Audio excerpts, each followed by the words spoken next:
Hey, you are in for a treat today because today we are talking about how communicating the vision will help your team better make strategic decisions. All right, so I am Kelly Hearn with Transitional Leadership, and you are on the channel where we help individuals and businesses implement leadership and career development to foster a greater impact. And what better way to do that than to implement better strategic decision making skills for your team? I mean, that's what we all want, right? Our teams to be able to think independently and make great decisions and not have to come to us for all of them, correct? So it's kind of funny. I was thinking, working with a vice president at a company I was working with recently, and she had said to me that strategic decision making was one of those things that you were either born with or you weren't. And while I don't actually think that that's true, I don't agree with her that you're born with that ability or not. Critical thinking, strategic decision making, all of that can be learned.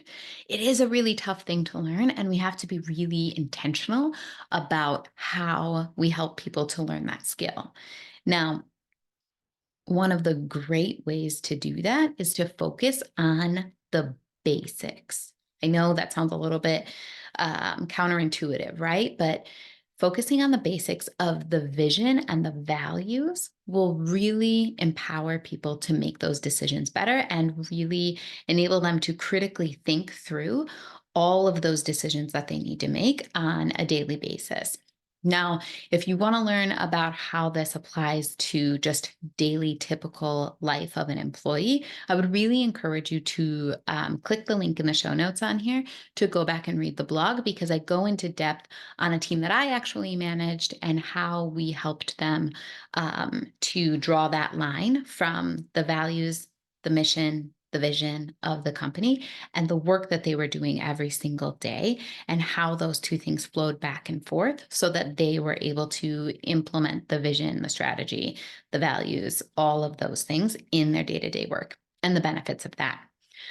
So go over to the blog and read all about that and what you can do there to help your teams develop that skill as well. On the video, here we are going to focus on the strategic decision making. So, a little bit bigger picture. So, we're thinking about employees that have a little bit more autonomy in their work. Maybe they're bringing big ideas or big recommendations to the organization heads, the owner, the top leaders, those types of things.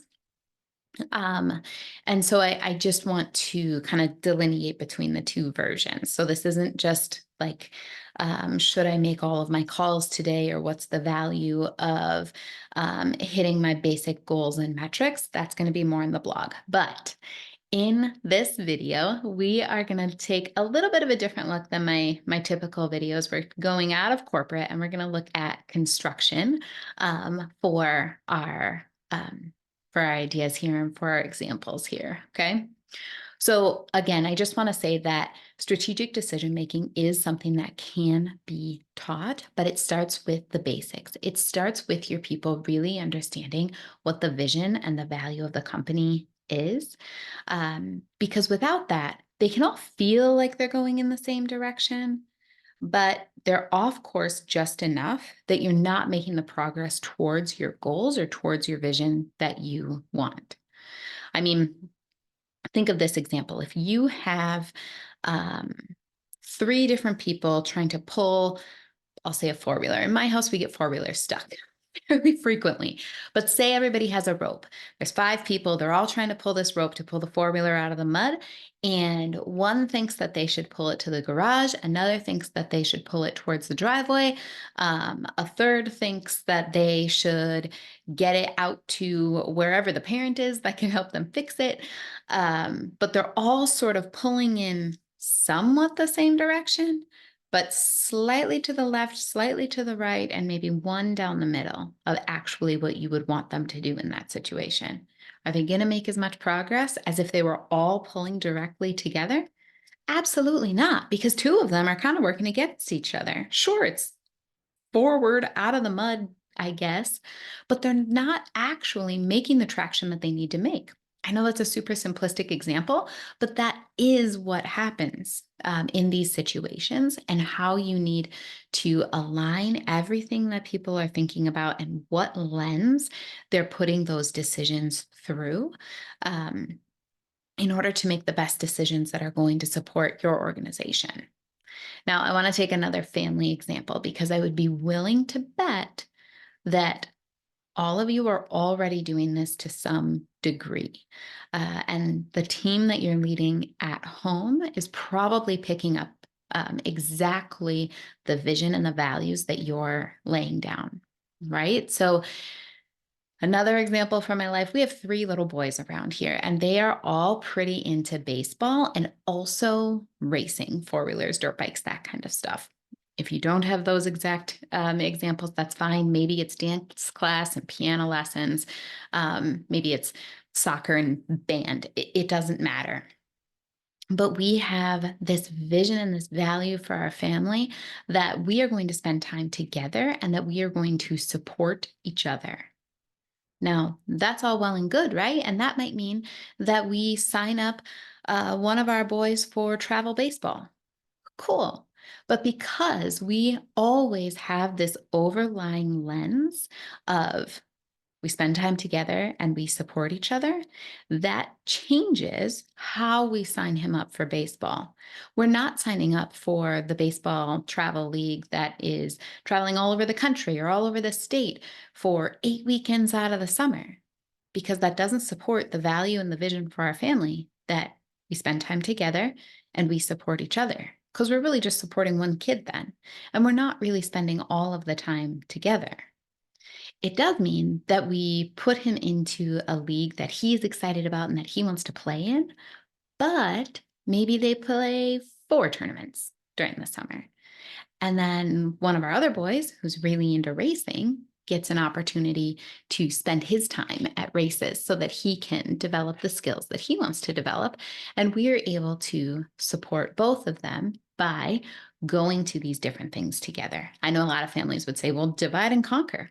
That's great for you. If that supports the values and the vision for your family, awesome. But it doesn't support ours because we want to be there to support each other when we're in these different organizations.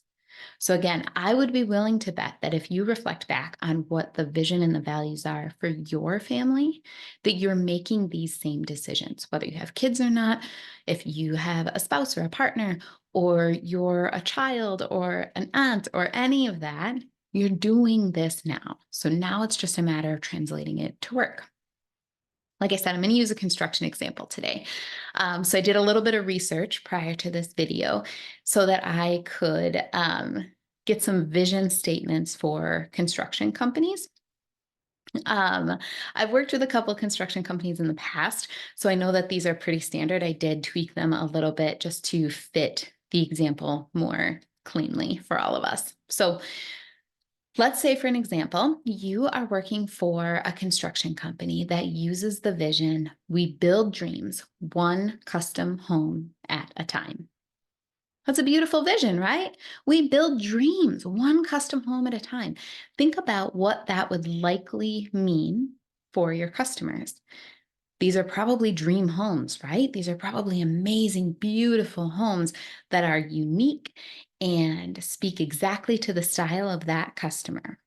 Now, if you have a sales rep that comes and says, I have a great idea. I am going to be the first to market with this brand new type of equestrian building. All right. So I'm going to serve these ranch folks, these people with tons of horses, and I have this great idea for an equestrian building. Cool. But does that align with the vision of the company? Does that take us where we want to go as a company? It might be really innovative, it might get some press, but at the end of the day, that's all tinsel because it doesn't align with the strategy. So as you're talking with that sales rep, you can say to them, hey, that does sound really exciting. I'm sure that that equestrian building would be beautiful and amazing, but it doesn't align with our vision to build dreams one custom home at a time. Because are you going to be able to build custom homes and focus on the detail needed there? If you're pulled in the direction of this really amazing brand new style of equestrian building, probably not. Now, let's say you have another sales rep come in and they say, I am so excited. I am going to be able to build 10 homes this year. 10 homes. That's, not quite one a month, but close. Probably if you're up here in Wisconsin, it's more than one a month, to be honest, with the freeze and all of that weather stuff. But great. But does that align with our vision? We build dreams one custom home at a time. If you're so focused on quantity, they're probably going to be more cookie cutter. They're probably going to be these standard basic ranch style homes that go around the cul-de-sac. These aren't custom dream homes that we're building for people. So again, that might be great. That might give us a little bit of a cash injection, revenue, awesome, but it doesn't align with the vision of the company. And so you'd be able to talk with both of those people and give them some clear feedback about what you want and where you're going. And a side note on that, it gives you this balanced means of communication if they already understand the vision and the mission and the values of the company, because now it isn't an attack on Susie because she came up with this idea for the equestrian building. Now it's just going back to basics and reminding them of the direction that we all want to be pulling in. We need to pull this four-wheeler all forward, not to the left and to the right. Okay. Now imagine you have someone come in and say, hey, I have 5 custom home orders. They all want outbuildings. One wants a greenhouse. One wants the she shed, all of these different ideas. But does that align with our vision? Yeah, it's 5 custom homes. They'll have the time to spend on all of the ornate details to make them exactly what the customers want. They already have some ideas on these details or these smaller side projects that can help build in that same vein, that same direction, but it's adding to the vision in a way that aligns with the vision, with the strategy. So that person likely has a pretty good idea of where the company's going. Now, if they were working for a different company, if they were focused on a company with a vision that was, we promise your home on time and on budget, 5 custom homes with outbuildings and greenhouses and she sheds, all of this stuff, that's probably not the one, right? That person's not aligned with that vision. But 10 homes a year, that might be a great stretch goal, because if they're talking about homes that are on time and on budget, that probably is a bit more cookie cutter. So, helping your people to understand and using that common language, that common communication can really help them wrap their head around what the vision is and make decisions on those big ideas, those big goals before they even get to your office.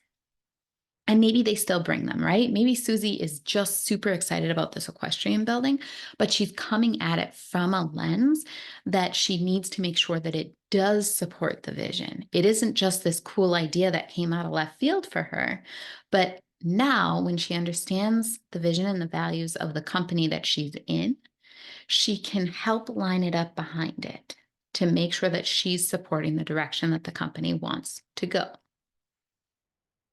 I hope that made sense. I hope that that was helpful. If you have specific examples that you want to see, kind of scripting for or verbiage for, please don't hesitate to email me. You can send those over to info@kellyhearn.com. I would love to read them, and we'll make sure that we get to as many of them as possible.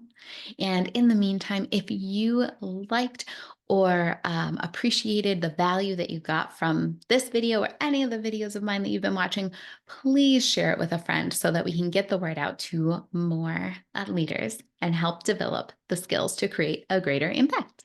All right. Thanks, everybody. Have a great day.